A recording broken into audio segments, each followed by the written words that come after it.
देखैनी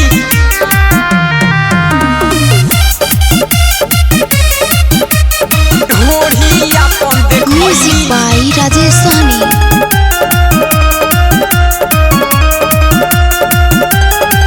सुन सखिया हमार बतिया हो जइबे तेवार लेके रतिया बुझलू। सुन सखिया हमार बतिया हो जइबे तेवार लेके रतिया।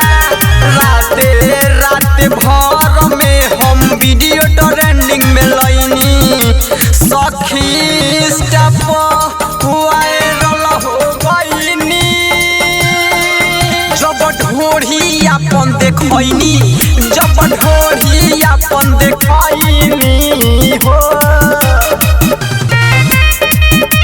ढोढ़ी अपन देखैनी।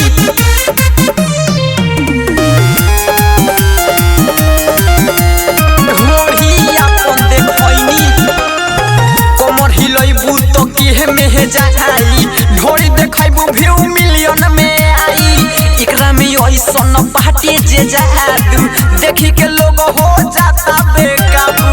अरे जादू बा हो जादू बा कमर हिलैबू तो केहे में जाई ढोढ़ी देखैबू व्यू मिलियन में आई। एकरा में ऐसन बाटे जे जादू देखी के लोग हो जाता बेकाबू। करऊ हे कहला का जवन तुहरा के हम बतैनी सखी स्टेप वायरल हो गईनी।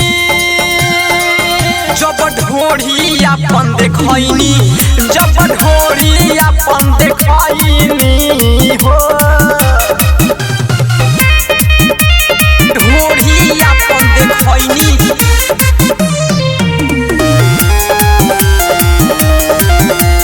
ढोढ़ी अपन देखैनी चढ़ल जवानी के जलावा देखैनी रीले पे अपना दिल लगैनी।